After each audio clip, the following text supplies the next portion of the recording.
Let us explore how to solve problems by working backwards.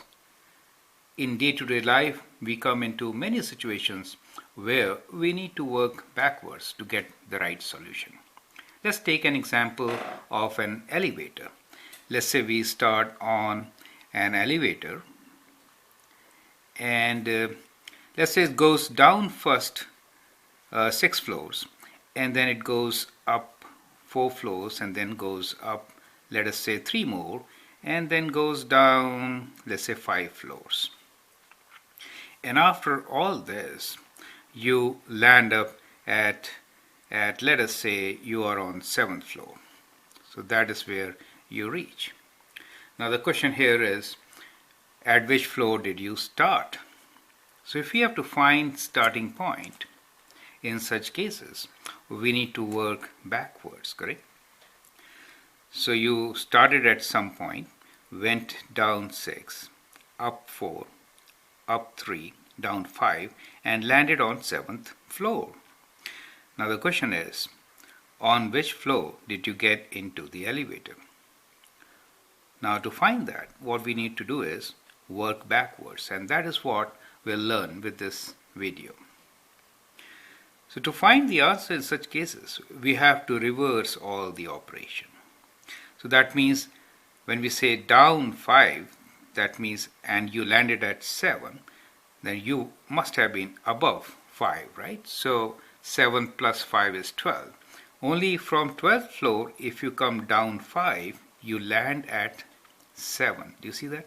So what happens really is, we need to do reverse of what we did to get to the starting point, and that is what is the technique of working problems and finding a solution backwards.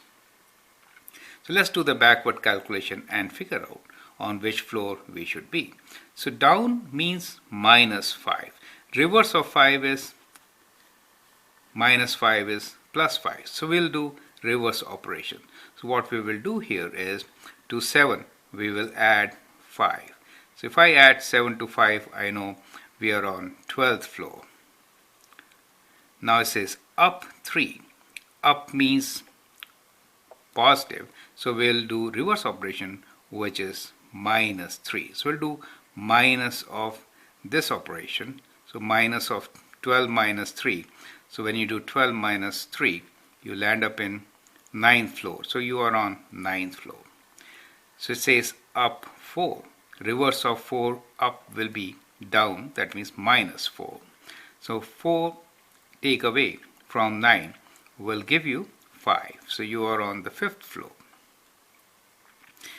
Now it is down 6. Now down 6 means negative 6. The reverse of negative 6 is plus 6. So this time we'll add 6 to it to get to the original floor, which is 11th. So our starting point, as you can see, is 11th floor. Now let us check our answer. If from the 11th floor we come down, so let's use another ink and check our answer. So from the 11th floor, if you go down 6, so let's start with 11. Okay, let's start with 11. Down 6 means minus 6. So you land up where? When you come down 6, 11 minus 6 is 5. And up 4 means plus 4, you go to 9. Up 3 means plus 3, you go to 12. And down 5 means minus 5. And you get to 7th floor. That is correct.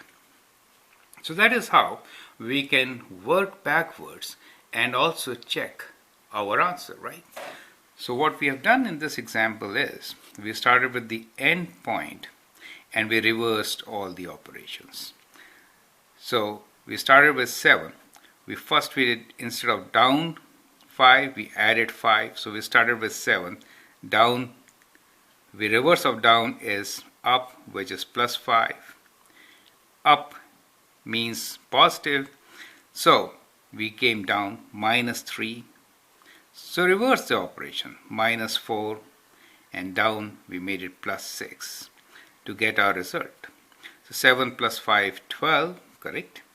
minus 3, 9, and minus this is 4, minus 4 gives us 5, and then plus 6 gives us 11. So that's another way of writing the same thing, right? So that is how you can at times solve many problems by working backwards.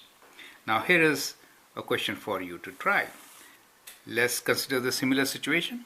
You also enter into an elevator, okay, and this time you go up 7, down 3, down 5, up 3, down 4, and you reach, let us say, on the 5th floor. Then figure out your starting point. So let this be a question for you to try. So do the reverse calculation and find out your starting point. Thank you.